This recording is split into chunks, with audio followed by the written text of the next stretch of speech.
안녕하십니까. 똑똑, 여기는 인생상담소입니다. 오늘도 어르신들과 상담 나눴던 사례를 함께 소개해드리면서 어르신들이 어떻게 생활하고 계시는지, 또 생활하시면서 어려운 점은 어떤 어려운 점으로 고민하고 계시는지 함께 사례를 통해서 이야기 나눠보려고 합니다. 요즘 장기요양보험제도 우리나라에서 시행되고 있죠. 장기요양보험제도가 우리나라에 시행된 것도 벌써 2008년 7월부터 시행이 됐기 때문에 한참 지났어요. 그동안 많은 요양보호사분들이 교육을 받고 일선 현장에서 어르신들 돌보는 일들을 하고 계시는데요. 이제 다음 주 토요일, 그러니까 5월 15일이 되면 또 시험이 있어요. 이 요양보호사 시험은 1년에 4번씩 보게 되는데요. 이번에 보시는 시험은 올해의 2번째 시험이에요. 근데 이번에 시험 보겠다고 접수하신 응시생 몇 명인가 봤더니 7만 6천 명이라고 하거든요. 근데 이 7만 6천 명이라는 숫자가 역대 최고 수치를 또 다시 갈아치운 그런 수치라고 해요. 이만큼 요양보호사 시험은 회를 거듭할수록 계속 최대 인원이 시험을 보게 되는 걸로 봐서 전국적으로 요양보호사에 대한 관심 참 많구나 하는 생각을 해봤어요. 그래서 여러분들도 혹시 요양보호사에 대한 그 관심 있으신 분들은 노인장기요양보험제도 홈페이지가 있으니까 거기 들어가 보시면 내 집에서 가장 가까운 곳이 어디에 있는지 확인하시고 또 이용하실 수가 있습니다. 요양보호사가 되시려는 분들은 240시간, 즉 6주간의 교육을 받으신 후에 노인복지 현장에서 열심히 활동을 하실 수가 있을 것 같아요. 그래서 오늘 준비한 사례 중에 2번째 사례가 요양보호사와 관련된 사례를 준비를 했고요. 첫 번째 사례는 할아버지가 학대를 받고 계시다고 상담하신 사례에 대해서 이야기 나눠보겠습니다. 첫 번째 사례는요. 할아버님이 저희한테 전화를 하셔서 상담을 해오셨는데 저는 학대를 받고 있어요. 집에서. 아내랑 아들이랑 셋이 살고 계시다고 해요. 근데 이 두 식구가 할아버지를 대하는 게 사람 보듯이 하지 않고 나는 마치 투명 인간인 것처럼 아무도 관심을 가져주지 않는다고 얘기를 합니다. 근데 관심을 가져주지 않는 정도가 아니고 밥도 심지어는 같이 먹지 않는데요. 그러니까 할아버님 말씀은 아니 아들은 그래도 직장 생활을 해야 되니까 일찍 나서야 되잖아요. 그래서 그럴 수 있다라고 생각이 들지만 아내는 일도 안 하고 하루 종일 집에 있는 사람인데 나하고 밥도 같이 안 먹고 그리고 나 밥도 안 챙겨줘요. 차려주지도 않아요. 그리고 아침 먹으면 어디로 사라지는지 없어져요. 그리고 저녁에 들어와서 그냥 본인 방에 들어가서 자기 바빠요. 그러니까 나는 너무 외롭고 슬픕니다. 밥도 안 주고요. 돈도 아무도 안 줘요. 난 용돈도 없고 활동할 수 있는 게 아무것도 없어요. 이렇게 상담을 하셨어요. 그러면 할아버님이 말씀하신 걸 저희가 이렇게 그대로 받아서 메모를 해보면 이거는 학대가 맞거든요. 정서적인 학대, 이런 학대들이 연결되어 있는 학대가 틀림이 없습니다. 그런데 저희가 상담을 할 때는 항상 한쪽 입장의 이야기만 듣지 않습니다. 양쪽의 입장 또는 또 다른 가족의 이야기도 다 들어서 상황이나 사실이 정확하게 어떤 건지를 파악을 해야 또 정확한 상담을 해드릴 수가 있거든요. 만약에 할아버님 지금 말씀하신 이야기만 듣고 저희가 상담을 해드렸다고 하면 할아버님 편에 서서 할아버님이 찾으실 수 있는 권리를 찾아드리는 쪽으로 상담을 해드렸을 거예요. 근데 일반 상담도 양쪽의 얘기를 들어봐야 되지만 특히나 학대 상담의 경우에는 우리가 학대 행위자 또는 가해자라는 표현을 쓰기 때문에 이게 자칫 심할 경우에는 법적인 문제로까지 발전할 수 있어서 꼭 양쪽의 이야기를 자세하게 들어봐야 됩니다. 그래서 이번에는 할머니하고 이야기를 나눠봤어요. 그러니까 할아버님 말씀에 의하면 이 집에서 할아버님이 학대받고 있다고 말씀하셨는데 그러면 이 할아버지를 학대를 하고 있는 학대 행위자인 가해자는 누구라고 얘기를 하시는가 하면 아내하고 아들하고 둘 다 나를 학대하는 거잖아요. 밥도 안 주고 용돈도 안 주고. 그래서 일단은 할머니하고 먼저 상담을 하고요. 그 다음에 아들하고도 상담을 해야 돼요. 그래서 이제 두 번째로는 할머니하고 먼저 상담을 했습니다. 그래서 할아버님이 저희한테 학대받았다고 신고해 주신 스토리를 쭉 말씀을 드렸더니 할머니 말씀이 첫 마디가 이거였어요. 그래요? 그렇게 얘기해요? 아니라는 말씀이신 거죠. 그래서 제가 일단은 할아버님이 저희한테 그렇게 이야기를 해 주셨어서 제가 할머님 이야기를 또 들어보려고 연락을 드린 겁니다 라고 말씀을 드렸더니 할머니가 길게 한숨을 쉬셨어요. 한숨을 길게 쉬시고 이제 마음을 좀 가라앉히신 다음에 이야기를 하기 시작하셨는데요. 사실은 저희 그 남편이 저희가 남편을 학대하는 게 아니라 오히려 남편이 우리 가족을 아주 심하게 학대했다고 보시면 돼요. 이렇게 말씀을 하셨어요. 그래서 어떤 사연이 있으셨어요? 라고 여쭤봤더니 남편은 우리 집에서 남편도 아니었고 아버지도 아니었어요. 이제 와서 그 자리를 차지하려고 하는 거예요. 라고 얘기를 하시면서 할아버님이 젊으셨을 때 다른 분과 사귀게 됐대요. 그러면서 집에서는 나는 이제 이 집에 안 살고 밖에 나가서 저 사람과 살겠다라고 선언을 하신 거예요. 그러니까 이 할머님은, 아내 되시는 할머님은 그래도 아이들이 있는데 아이들을 생각해서라도 그러시면 안 되지 않느냐고 이렇게 얘기를 했죠. 그랬더니 할아버지가 그 이야기에는 아랑곳하지 않고 나가셨어요. 집을 나가셨는데 그때 당시에 중학생이었던 아들, 지금 그 아들이 그때는 중학생이었다고 해요. 근데 그 아들을 법정에 세우면서까지 나가셨대요. 근데 어떤 스토리가 있었는지 굉장히 복잡한 그 스토리가 있으셨고 결과적으로는 법적으로는 이혼이 되지 않은 채로 나가서 몇십 년을 밖에서 생활을 하셨던 거죠. 그런데 지금 이제 연세 드신 상황에서 어느 날 갑자기 나타나셨어요. 할머니 말씀에 의하면 남편이 그렇게 나가고 나니까 이 집에서 내가 엄마의 역할도 해야 되고요. 아버지의 역할도 해야 되고 해서 나는 너무너무 힘들었고 아이들 또한 없는 아버지의 그 존재를 항상 그리워하면서 고통 속에 살았을 것 같아요. 그리고 몇십 년이 흘렀다고는 하지만 이 상처가 아주 깔끔하게 아물지는 않았지만 그래도 상처가 조금 희미해질 무렵인데 남편이 다시 나타난 거예요. 그래서 우리 입장에서는 남편이 왔으니까 반갑다, 고맙다 이런 생각이 드는 게 아니고 아픈 데를 다시 한번 누가 건든 것처럼 굉장히 쓰리고 아픈 마음이 생겼다 이렇게 얘기하면서 지금 너무 고통스러워요. 그래서 우리도 지금 최대한 참고 견디면서 살고 있는데 남편이 그렇게 얘기를 했다고요? 우리도 사실은 잘 모르겠어요. 우리가 얼마까지, 어느 정도까지, 언제까지 이렇게 참을 수 있을지는 우리도 모르겠어요. 라고 얘기를 했어요.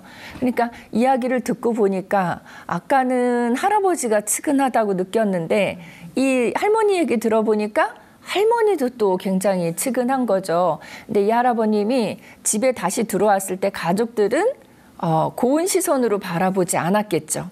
싫은 아버지, 싫은 남편인데 왜 들어왔지? 이런 생각이었을 거예요. 그러니까 할머니 말씀은 다른 집 같았으면 벌써 내쫓았을걸요?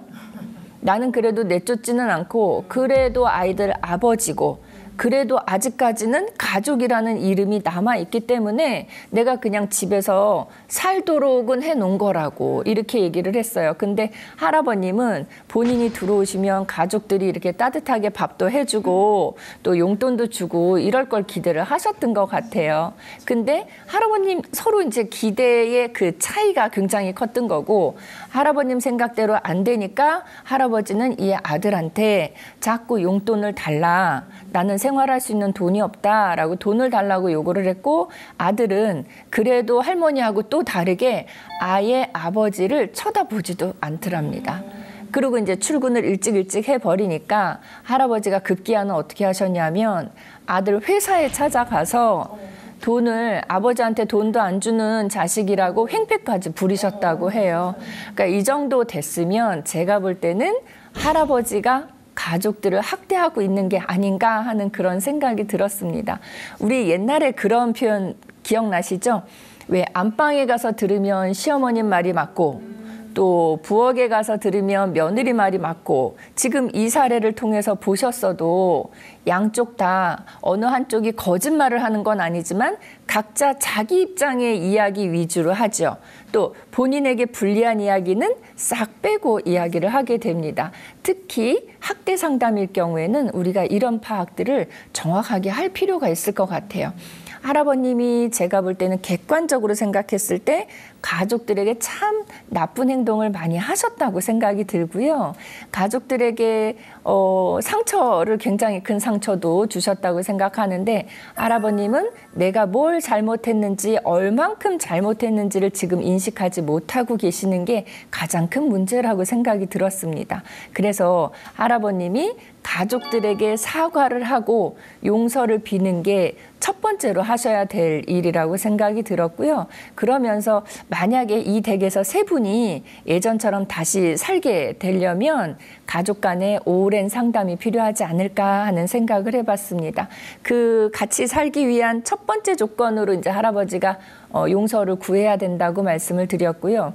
할머니랑 아들 입장에서는 이제 조금 살만한데 다시 상처가 다시 크게 생긴 것 같아서 이분들 또한 상담이 오랫도록 지속이 돼야 될 그런 사례였던 것 같아요.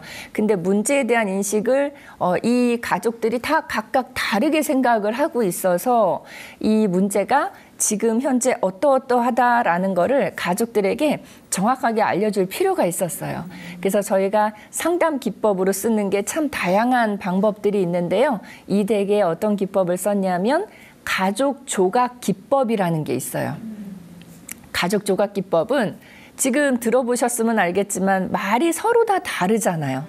그럴 때는 말 없이 행동으로서 가족의 관계를 나타내 보는 거예요. 그래서 가족이 이제 처음에는 할아버지 상담을 위주로 했고요. 그 다음에 할머니 상담 위주로 했고, 그 다음에 두 분이 같이 오셔서 상담하실 수 있도록 이렇게 배려를 했어요. 그러니까 한 걸음 한 걸음씩 조금씩 가까워지시도록 이렇게 했고요. 어느 날 기회를 잡아서 아드님 시간이 허락되는 날 세 분이 함께 오시도록 했죠. 그래서 상담실에서 모여서 이번에는 우리 가족의 지금 모습을 한번 몸으로 표현해 보시자고 말씀을 드렸어요. 그럴 때는 누가 이 표현을 하셔야 되냐면 처음에 제일 먼저 상담을 의뢰하셨던 분이 그거를 하게 돼요. 가족 조각 기법이라고 해서 조각을 하는 거예요. 그래서 할아버님에게 제가 주문을 했어요. 어르신, 지금 우리 가족의 모습을 한번 이렇게 배치를 해줘 보세요. 그런데 단 말씀을 하시면 안 되고요. 웃는 것도 안 돼요. 이 세 분이 다 모두가 다 말 안 되고 웃는 거 안 되고 모습을 한번 이제 표현을 해 보시는데 할아버님이 이렇게 하셨어요. 아들하고 아내를 둘이 마주보고 양손을 잡고 있는 모습으로 배치를 하셨고 할아버님 본인은 그 옆쪽에서 그들을 바라보는 모습으로 이렇게 배치를 하셨어요. 자, 이게 어떤 의미가 있는지 느껴지시죠? 둘이 서로 친하고 나는 혼자 왕따 같은 느낌이다. 이런 모습을 취하셨어요. 그래서 이렇게 모습이 가족 조각이 된 다음에는 개개인별로 소감을 물어봅니다. 할아버님이 지금 이렇게 가족의 관계를 표현하셨는데 어떻게 생각하시냐 그랬더니 할머니랑 아들은 불만족스러운 표정을 지으셨어요. 그래서 이번에는 할머니에게 주문을 했어요. 그러면 이번에는 할머님이 생각하시는 가족의 모습을 한번 조각해 주세요 라고 말씀을 드렸더니 할머니가 이번에는 아들은 이쪽에 그대로 세워두고요. 할아버지는 그 상담실의 제일 끝에다가 밀어서 벽 쪽에다 세워놨어요. 그러니까 우리하고 거리가 이만큼이다. 나중에 말씀을 하실 수 있을 때 할머님이 말씀하시는 걸로는 아마 상담실이 이거보다 공간이 더 컸더라면 저는 할아버지를 또 그 맨 끝에다가 배치를 했을 거예요. 우리랑은 정말 거리가 먼 사람이에요. 가까이 하고 싶지도 않아요. 이렇게 얘기를 했거든요. 그래서 가족의 모습을 이렇게 서로 말로 했을 때는 왜 언쟁이 있을 수도 있잖아요. 근데 가족 조각 기법이라는 거는 이럴 때 유용한 기법이에요. 원래 가족 조각 기법을 많이 하는 경우는 고부 갈등이 있거나 할 때 많이 해요. 고부 갈등이 있을 때 해보면 이렇게 합니다. 그 며느리가 상담을 해왔을 때 시어머니하고 남편하고를 손을 잡고 있게 이렇게 많이 조각을 해요. 그리고 며느리는 그 등 뒤에서 남편의 옷자락을 잡고 있는 그 모습으로 많이 조각을 해요. 뭐예요?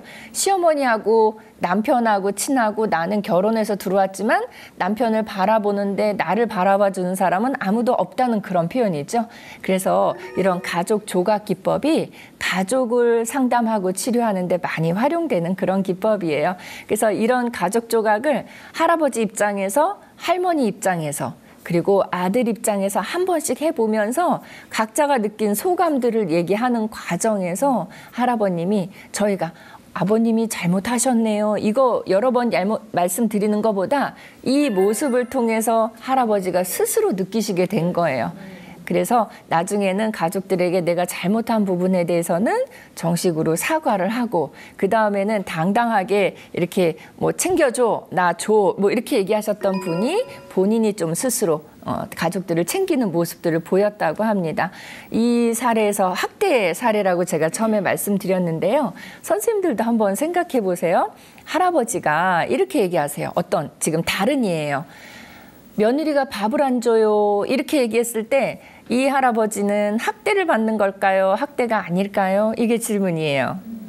두 번째는 이번에는 할아버지가 며느리가 방 청소를 안 해줘요 라고 얘기를 했을 때 이건 학대일까요? 아닐까요? 이게 또 두 번째 질문이에요. 선생님들은 어떻게 생각하시는지 한번 생각해 보세요. 이렇게 말씀을 드리면 많은 분들이 밥을 안 주는 거는 심각한 거니까 학대고 방 청소를 안 해주는 건 아이 뭐 방 청소 안 해준다고 학대야 그건 아닌 것 같아 이렇게 많이 말씀들을 하시는데 학대인지 아닌지의 기준점은 이거예요. 노인이 스스로 그 행동을 할 수 있느냐 없느냐를 가지고 학대다 아니다를 판단할 수 있어요. 즉 앞에서 며느리가 밥을 안 줘요 라고 얘기를 했을 때 이 어르신이 반쪽이 마비가 있으셔서 혼자 밥을 챙겨 드시기는 어려운 상황이다. 그러면 며느리가 밥을 안 주면 굶을 수밖에 없으니까 이건 학대예요. 또 그렇게 몸이 불편하신 어르신인데 방 청소를 안 해줬다? 이거는 질병이 감염될 수 있기 때문에 이것 또한 학대입니다. 그런데 지금 이 사례의 할아버지, 우리가 앞서서 말씀드렸던 할아버지는 건강하시죠? 아들 회사에까지 가서 이렇게 막 하실 정도로 활동력도 있으신 분이에요. 근데 뭐라고 얘기했냐면 처음에 저한테 상담하실 때 밥을 안 줘요. 밥을 같이 먹지도 않고 밥을 주지도 않아요. 이렇게 얘기하셨단 말이에요. 그거는 학대인가요? 아닌가요? 학대가 아니죠. 왜냐하면 스스로 밥을 챙겨 드실 수 있는 분이에요. 그러니까 할아버님은 오랫동안 집을 비우셨다가 집에 오셨는데 아마도 스스로 마음속에는 내가 좀 챙김을 받고 싶은 그런 마음이 있으셨던 것 같아요. 근데 할아버님하고 제가 오랫동안 여러 차례에 걸쳐서 상담을 하면서 느낀 점은 할아버지가 잘못을 하긴 했지만 지금 좀 뉘우치고 계시고 할아버지도 가족의 사랑이 그동안 많이 그리우셨구나라는 생각이 들었습니다. 지금 이 집으로 들어오신 이유는 그래도 좀 반성의 의지가 있으셔서 들어오신 게 아닌가 하는 그런 생각을 해봤습니다. 자, 첫 번째 사례는 학대 사례를 우리가 공부를 하셨는데요. 또 학대 사례에서는 이 학대인지 아닌지 기준점을 우리가 잘 기억하시면 될 것 같아요. 노인이 스스로 그 행동을 할 수 있느냐 없느냐 이걸 가지고 우리가 학대다 아니다 라고 이야기를 할 수 있을 것 같고요.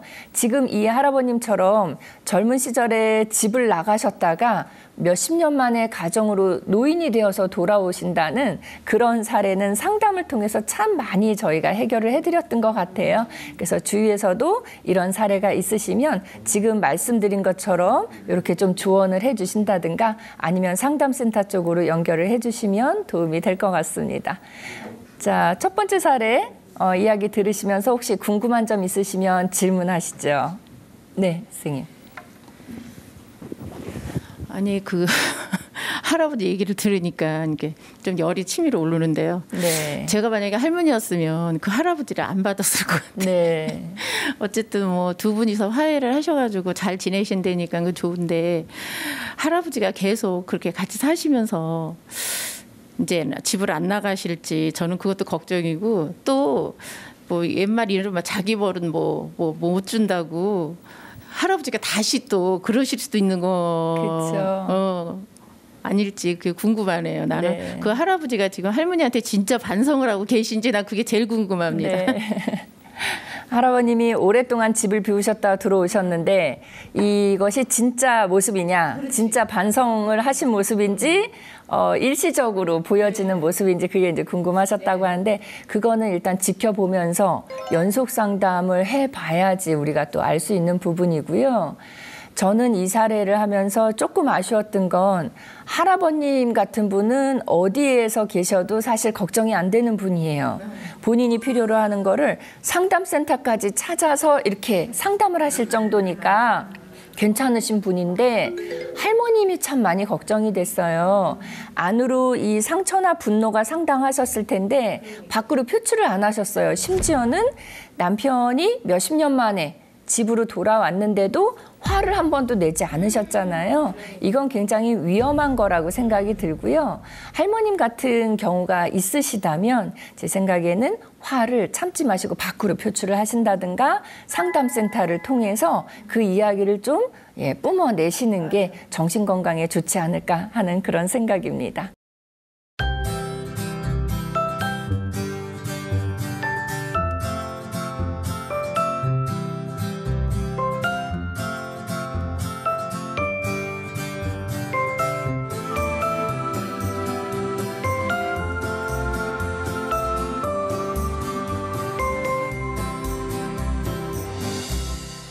두 번째 사례는 며느님이 상담하신 사례입니다. 이 며느님은 결혼하면서 시부모님을 함께 모시고 사는 그런 가족이에요. 근데 어머님은 건강하신데 아버님이 치매가 있으시대요.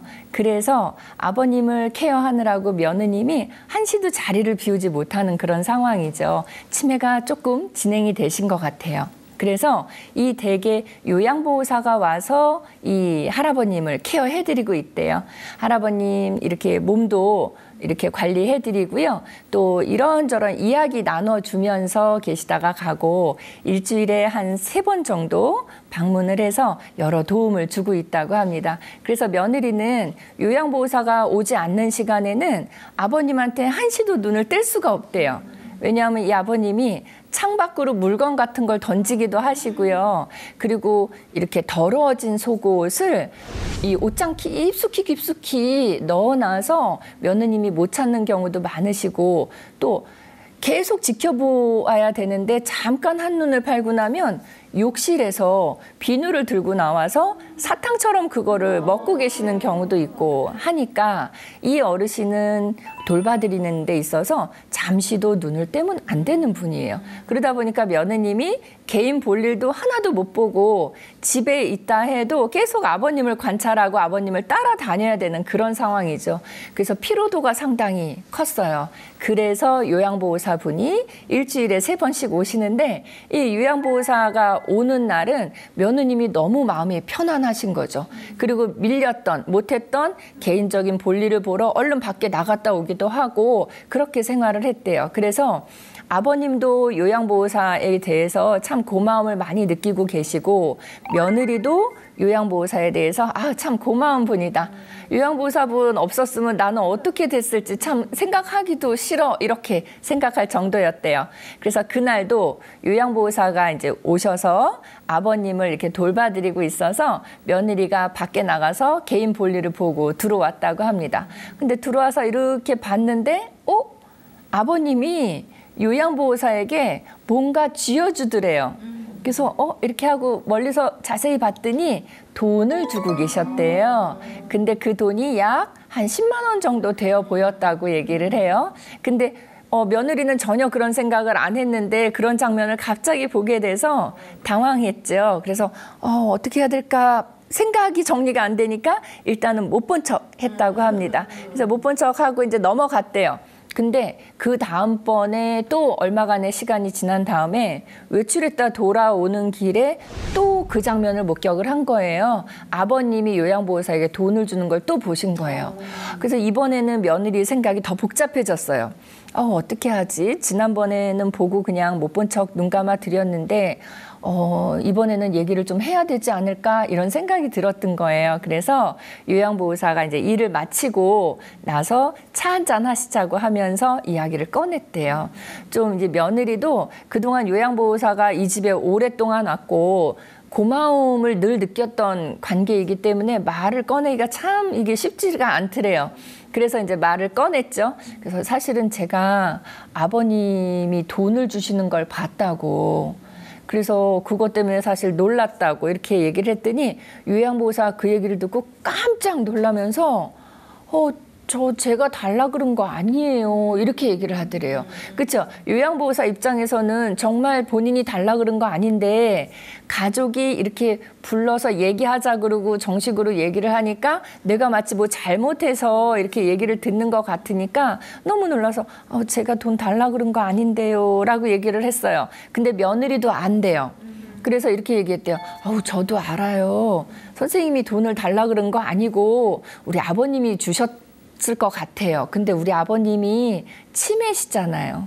그러니까 다음부터는 아버님이 돈을 주셔도 선생님이 좀 거절해 주셨으면 좋겠어요. 이렇게 부탁조로 말씀을 드렸대요. 그리고 저녁에 남편이 퇴근해서 돌아왔을 때 남편에서 이제 그간의 일들을 얘기를 해주고 남편에겐 뭘 부탁했냐면 당신이 아버님께는 좀 얘기를 하라고, 요양보호사 분한테 돈 주지 말라고 아버님한테 좀 얘기를 하라고. 그래서 남편은 또 이제 아버님을 맡아서 아버님한테 그렇게 하지 마시라고 얘기를 했대요. 근데 이 할아버님은 치매시잖아요. 그러니까 얘기를 들으셔도 정확하게 이해를 못 하시고 그냥 빙그레 웃으시기만 하시더래요. 그러니까 이 며느리 생각은 이렇게 돈을 계속 주시면 이게 습관이 되고 또 의뢰해 주시는 것처럼 관리가 될 수 있어서 요양보호사가 처음에는 본인이 돈을 요구를 하지는 않았지만 반복이 되다 보면 어느 날쯤에는 좀 기대하는 심리도 생기지 않을까 하는 그런 걱정도 되었다고 합니다. 그래서 어떻게 해야 될까요? 저는 요양보호사 분한테 이렇게 얘기를 했는데 얘기를 할 때까진 좋았는데 얘기를 하고 나니까 왠지 찜찜하더래요.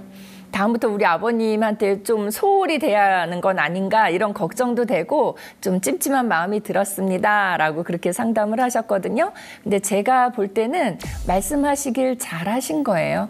원래 요양보호사 분들이 교육받을 때 그런 거 철저하게 교육받으시거든요. 근데 지금 이 상황에서는 누가 잘못했다라고 얘기하기는 참 어려워요. 그렇죠? 요구한 게 아닌데 주셨고 요양보호사 얘기를 들어봤더니 요양보호사도 처음에는 거절을 했대요. 어르신 아니에요. 이건 저희 일이라서 이렇게 해드리는 거예요. 라고 거절을 했는데 할아버님이 극구 자꾸 주셨다는 얘기죠. 그래서 받기 시작했던 건데 그게 나중에 가족이 알게 되면서 문제가 불거졌던 그런 사례예요. 요양보호사분들이 교육 받으실 때 그 처음에 240시간 교육 받는다 그랬잖아요. 그 교육 안에 노인복지 제도에 대한 교육도 받고요. 직업윤리에 대한 교육도 받고요. 상담 기법도 받고 또 노인을 이렇게 몸으로 돌봐드리는 케어 기술에 대한 교육도 받거든요. 근데 이 중에서 직업윤리 원칙이 있어요. 직업윤리 원칙 교육받을 때 이런 대목이 있습니다. 대상자에 대해서 서비스를 하고 나서 그거에 대한 물질적인 보상을 받지 않는다. 그리고 또 하나는 요양보호사가 그 가족이나 또 대상자에게 돈을 빌려서도 안 되고 뇌물이나 팁을 받아서도 안 된다. 이런 지침도 있고요. 그리고 내가 노인에게 서비스를 제공하는 이 과정들 또 그래서 어떤 결과가 나타났는지를 이 센터인 시설장에게 꼭 보고를 하도록 되어 있고요. 그리고 노인과 관련된 정보를 가족하고 수시로 주고받으라는 그런 얘기들도 우리가 교육을 받게 되거든요. 지금 말씀드린 부분들이 지금 이 사례에서는 다 위배되었다고 보시면 될 것 같아요. 그래서 요양보호사가 어떤 특별하게 잘못한 게 없는 것 같아 보이지만 교육을 받은 거에 대해서 위배되는 그런 행동들을 했기 때문에 요양보호사가 거절을 못했다는 거. 그런 부분이 아쉬웠고, 또 할아버지가 그렇게 돈을 주셨을 때에는 내가 거절을 했는데도 이렇게 돈을 주셨습니다 라고 가족에게 이야기를 했어야 되는데 가족에게 정보를 수시로 주고받지 않은 것도 잘못된 일이고요. 또 서비스를 제공했던 과정, 또 결과에 대해서 센터의 기관장에게 보고를 했어야 되는데 이런 일들이 일어났던 거를 센터에다가 보고하지 않은 부분도 잘못된 일이고요. 그리고 서비스를 하고 나서 뇌물이라든가 우리 팁의 형태를 받아서는 안 된다라고 했는데 그것도 잘못된 부분인 것 같아요. 그래서 며느님이 충분히 서운하게 생각할 수도 있는 문제였고요. 며느님이 뭐라고 얘기를 했냐면 제가 본 게 2번이고요. 요양보호사분하고 얘기 나눠보니까 느낌상으로는 그동안 참 많이 돈을 받으셨던 것 같아요 라고 얘기를 하더라고요. 그래서 우리 왜 김영란법 생기면서부터 이거 절대 안 된다라고 얘기했지만 사실은 김영란법이 생기기 전부터도 요양보호사 공부를 할 때는 이 부분에 대해서는 특별하게 저희가 지침을 가지고 교육을 하게 되거든요. 근데 현실적으로는 사실 어려운 부분들도 있기는 있어요. 요양보호사가 이렇게 친절하게 상냥하게 잘 이렇게 도움을 드리면 어르신 입장에서는 그렇게 고마울 수가 없대요. 그래서 뭐든 이렇게 감사의 표시를 하고 싶어 하세요. 그래서 어느 날은 검정 비닐 봉지에 뭔가를 담아와서 이렇게 인사를 하고자 하는 경우들도 있고 아까 할아버님처럼 돈을 그냥 쥐어주기도 하고 무슨 봉투를 주시기도 하고 나름대로 감사의 인사들을 많이 하십니다. 그래서 저는 그렇게 말씀드려요. 무슨 봉투라든가 돈이라든가 이런 거는 절대 받으시면 안 됩니다. 받으시면 안 되고 그 대신 어르신이 검정 무슨 비닐봉지 같은데 허름해 보이는 거에 뭔가를 갖고 오셔서 주신다고 하면 저희 이런 거 받으면 안 되니까 다음부터는 이런 거 갖고 오시면 안 돼요. 참 근데 생각해 주셔서 감사합니다라는 인사는 하시고 제 생각에는 그런 부분들은 대체로 먹는 거 같은 게 많이 들어있거든요. 그래서 그걸 열어서 그 자리에서 어르신들하고 같이 드시면 어떨까 하는 그런 말씀들을 드렸어요. 요양보호사로 활동을 하시다 보면 그런 얘기들을 해요. 복불복이다라는 얘기를 하거든요.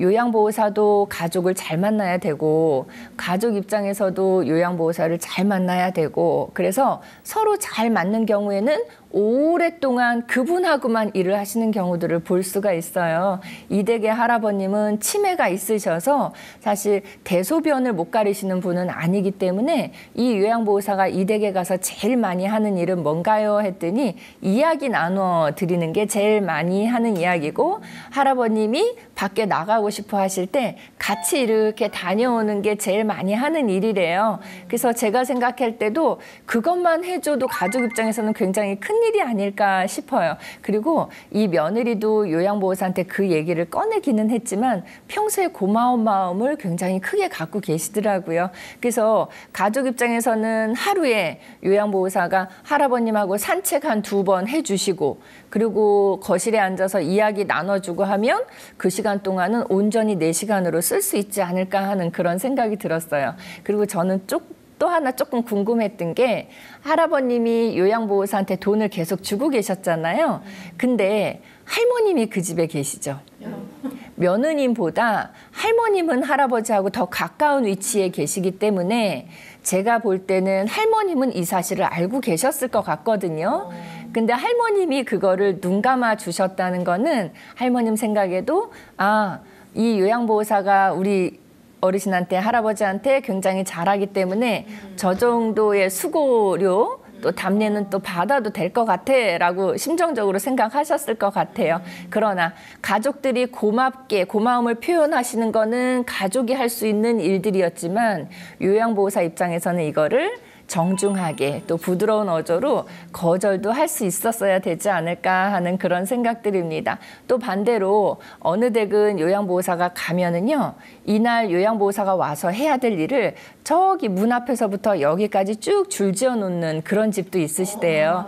그런 경우는 이 댁은 지금 할아버지하고 이야기해드리고 이렇게 좀 강도가 심하지 않은 업무였다고 하면 아까 앞서서 쭉 할 일을 줄지어 놨던 그런 댁은요, 그 일들 처리하고 오는데 다 못하고 오는 그런 상황들도 생긴다고 합니다. 그리고 고마움을 말로 그러니까 앞으로 대개 요양보호사가 가서 도움을 드리는 댁들은요, 물질적인 걸로 고마운 표현 안 하셔도 좋고요. 제 생각에는 따뜻한 말로 감사 표현을 하시는 게 훨씬 더 서로 부담도 되지 않고 좋지 않을까 싶습니다.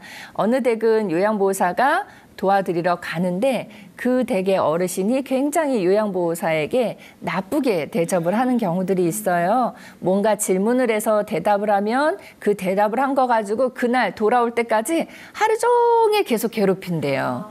그러니까 요양보호사는 그 댁에 가서 한마디도 안 하고 3시간 동안 일만 하고 돌아옵니다라는 요양보호사도 있거든요. 근데 이 댁 같은 경우는 할아버지 얘기를 들어주고 또 할아버지 입장에서는 내 얘기를 가족들은 사실 귀찮아했거든요. 근데 요양보호사가 오니까 이렇게 친절하게 다 들어주니까 할아버지는 너무 고마웠던 거죠. 그래서 서로가 잘 맞는 케이스가 아닌가 싶습니다. 만약에 할아버지하고 이렇게 잘 서로 조화가 잘 이루어지면 나중에 지금은 며느리하고 아들하고 같이 사시잖아요. 따로 사시는 집들도 있죠. 그런 경우에는 아들 며느리가 이렇게 지켜보다가 저희 아버님이 요양보호사 선생님이 오셔서 참 잘해주신다고 좋아하시는데 저희 부모님 댁에 입주하셔서 들어오셔서 혹시 돌봐주실 수는 없으세요? 라고 요청하는 경우들도 상당히 많대요. 왜냐하면 가족이 같이 생활을 못하니까 요양보호사분이 와 계시면 이분은 어머님, 아버님을 돌봐드리는 것만 하는 게 아니라 전문적으로 케어 기술을 배우신 분들이기 때문에 또 노인성 질병에 대해서 잘 알고 있기 때문에 요양보호사가 계시다는 건 그냥 단순히 가사 업무를 돌봐주는 분하고는 또 다르기 때문에 훨씬 더 좋은 부분인 것 같아요. 그래서 그렇게 요양보호 활동을 하시다가 이렇게 출퇴근하시다가 입주로 해서 일하시는 경우들도 상당히 많으십니다. 요양보호사들이 근무 일하는 형태들이 참 다양한데요. 지금처럼 가정에서 일을 하시는 경우들도 있고요. 또는 주간보호센터, 우리 이 시간을 통해서 몇 번 말씀드린 것처럼 어린이집처럼 아침에 갔다 저녁에 오시는 그런 주간보호센터에도 요양보호사분들이 꼭 계셔야 됩니다. 노인 7분당 1명씩 요양보호사를 반드시 두게 되어 있어서요. 그런 곳에서도 또 일을 하실 수가 있고 또 크게는 요양시설, 노인 요양시설에서도 요양보호사분들이 많이 활동을 하고 계세요. 요양시설에 계시는 분들은 어르신의 상태가 신체적인 상태 또 질병 이런 게 좀 강도가 높기 때문에 요양보호사가 어르신 2.5명당 1분씩 이렇게 어르신들을 돌봐드리는 그런 역할들을 하고 계세요. 그럼 가끔 그런 질문 하세요. 저는 나이가 좀 있는데요. 요양보호사 해도 될까요? 이렇게 질문하시거든요. 연세 있으셔도 상관없습니다. 지금 요양보호사 공부하시고 활동하시는 거는 나이 제한 없어요. 또 뭐가 제한이 없냐면 학력 제한도 없어요. 또 성별과도 관계가 없습니다. 그러나 성별 부분에서는 요양보호사의 제가 볼 때 90% 이상은 여성분들이 공부하시고 활동을 하고 계시고요. 남자분들이 요양보호사가 되겠다고 공부하러 오시는 경우는 한 반에 한 분 정도? 진짜 드문 경우에 한 4분 있었던 경우 처음 한 번 봤고요. 대부분은 한 분도 안 계시거나 있다 그러면 1분 정도 가끔 들어오시는 그런 경우입니다. 그래서 성별에도 구애가 없고 학력에도 구애가 없고 나이에도 구애가 없으니까 요양보호사로 활동하고자 하시는 분들은 언제든지 가까운 교육원에 문의하시면 좋을 것 같습니다. 자, 이번 사례에서는 아버님이 치매이신데 치매이기 때문에 요양보호사에게 자꾸 돈을 건넨다라고 말씀하신 그런 며느리의 상담 사례였어요. 근데 어떤 측면에서는 그런 생각도 들었어요. 상담해드리면서 아버님이 과연 치매이기 때문에만 돈을 주는 걸까? 치매가 아니고 그냥 내가 몸이 불편한 상황이어서 요양보호사가 왔다면 돈을 주지 않으셨을까? 이런 생각도 해봤거든요. 그거는 이제 어르신에 따라서 고마움을 돈으로 표현하는 분이 있고 또 고마움을 말로 표현하는 분이 있고 여러 형태가 다 다를 것 같습니다. 자, 이번 사례에서는 돈과 요양보호사와 관련된 사례에 대해서 이야기 나눠봤습니다. 선생님들 혹시 사례와 관련해서 궁금한 점 있으시면 질문하시면 답변 드리겠습니다. 네. 저도 요양보호사에 대해서 굉장히 관심이 많은데요. 몇 년 전에만 해도 제가 그 학원을 다니겠다고 했더니 지인이 뭐 벌써 다니냐, 10년 뒤에 다녀라. 그래서 제가 생각했을 때는 빠를수록 좋았을 것 같았는데 근데 지금 생각해 보니까 지금이라도 공부하면 되겠다 싶어서 그 등록하는 방법과 이제 비용이 어느 정도 드는지 궁금합니다. 그렇죠. 요양보호사 이제 공부하고 싶은 마음이 있으시다는 이야기고, 비용이라든가 어떤 방법으로 공부할 수 있습니까? 라고 질문을 해주셨어요. 앞서서도 잠깐 말씀드렸지만 일단 교육원에 가셔서 공부를 하셔야 되는데요. 이 교육원이 어디 있는가 보면 사실 길 다니시다 보면 교육원이 요새 참 많이 눈에 띄거든요. 그렇게 눈에 띄는 곳보다 눈에 띄는 곳, 가까운 곳도 좋지만 정식적으로 어디에 얼마만큼 있는지 확인하고 싶으시다면 노인 장기요양보험제도라는 홈페이지에 들어가시면 전국에 있는 교육원 목록이 딱 떠 있어요. 그러면 내 집에서 가장 가까운 곳 몇 곳을 선택을 하시고요. 그 중에서 내가 전화로 문의를 했을 때 여기가 나랑 맞는 것 같다라고 싶은 곳으로 선택을 하시면 될 것 같아요. 교육 시간은 하루에 8시간씩 공부를 하신다고 가정했을 때 월요일부터 금요일까지 이렇게 4주를 공부를 하시면 돼요. 이론 공부를 하시고 그 다음에 실습을 나가셔서 또 2주를 실습하셔야 돼요. 그러니까 총 교육 시간이 240시간이 됩니다. 기간으로는 6주 정도면은 마치실 수가 있고요. 그 다음에 시험을 보셔서 합격을 하시면 1급 자격증을 따시고 정식으로 활동을 하실 수 있을 것 같아요. 자, 시험을 보실 때는 100점 만점 중에 60점 이상 맞으시면 돼요. 아까 7만 6천 명이 응시를 했다라고 말씀드렸는데 그 시험 보러 오시는 응시자 수가 아무리 많아도 관계없습니다. 절대평가예요. 그냥 나만 60점 이상 맞으면 누구든 100명이든 200명이든 다 합격하실 수 있으니까 시험 보는 사람 많대라고 걱정하실 필요 없으시고요. 또 궁금하신 점이 비용 부분이 궁금하시겠죠? 이렇게 요양보호사 공부하시는 데 따르는 비용은 교육원마다 약간씩의 차이는 있지만 평균적으로 50만 원 정도예요. 그래서 50만 원에서 뭐 몇천 원, 또 아래로 몇천 원, 요 정도 차이는 있지만 50만 원 정도의 교육비가 든다라는 것도 생각을 해보시고요. 내가 나이가 많아서 안 될 것 같은데요? 아닙니다. 교육원에서 공부하시는 모습들 보면 모의고사를 봐보면 80 넘으신 분들도 요양보호사 공부하러 오시는데 그분들이 1, 2, 3 안에 들어가셔요. 그러니까 훨씬 의지도 강하시고 열심히 공부하시는 모습 볼 수 있습니다.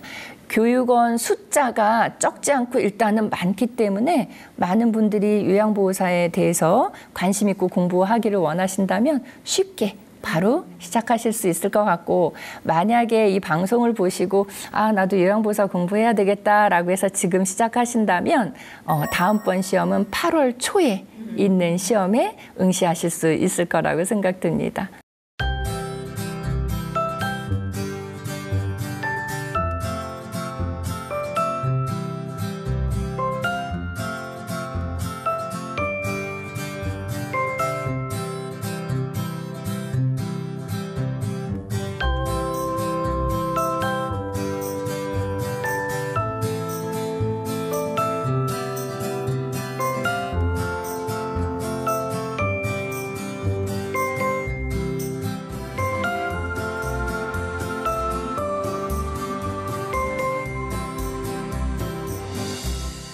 학대를 받으신다고 상담하신 학대 할아버지 사례하고요. 두 번째는 요양보호사에게 돈을 준다고 말씀하신 그런 사례에 대해서 함께 이야기를 나눠봤습니다. 학대 사례가 어느 분이 정말 학대를 받고 있는지는 상담을 통해서 우리가 파악을 해봐야 되겠지만, 그래도 학대가 확실할 때 또는 학대가 조금이라도 의심이 될 때는 노인보호 전문기관이나 한국노인의 전화로 전화를 하셔서 문의도 해보시고 상담을 하시면 좋을 것 같고요. 또 두 번째 사례처럼 요양보호사와 관련된 그런 업무 내가 관심 있다 하시는 분들은 노인 장기요양보험제도 홈페이지를 이용하셔도 좋겠고요. 전화번호도 따로 1577-1000번이 있으니까 그쪽으로 또 문의를 해보셔도 좋을 것 같습니다.